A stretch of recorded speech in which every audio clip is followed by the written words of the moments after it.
Stephen Graif n'est plus. Le comédien britannique s'est éteint le 23 décembre 2022, à l'âge de 78 ans. L'acteur était notamment connu internationalement pour avoir incarné le président de la Chambre des communes Sir Bernard Tweederill dans la saison 4 de la série Netflix The Crown, qui retrace l'histoire de la famille royale britannique depuis la jeunesse de la reine Elisabeth II.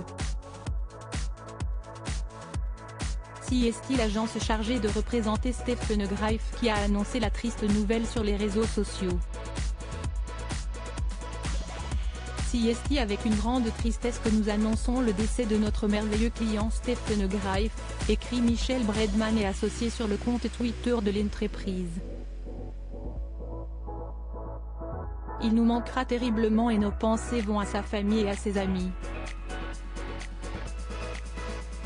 Aucune cause du décès du comédien n'a été avancée.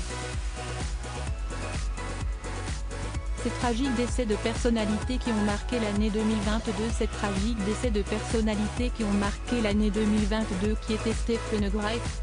En plus de son rôle dans la série The Crown, le comédien Stephen Graif était célèbre au Royaume-Uni pour ses nombreux rôles à la télévision, dont celui de Travis dans la série de science-fiction Blake's 7.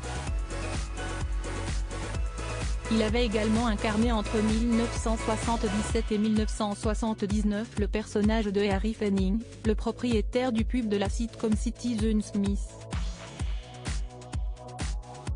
Son visage était aussi familier des téléspectateurs de Coronation Street, Chapeau melon et bottes de cuir, EastEnders et la série mythique outre-Manche Doctor Who, dans lesquelles il avait joué des seconds rôles. La longue carrière de Stephen Graif s'était déployée depuis la fin des années 1960 à la télévision, mais aussi au théâtre. Le comédien faisait partie de la prestigieuse Royal Shakespeare Company, l'équivalent britannique de la Comédie Française.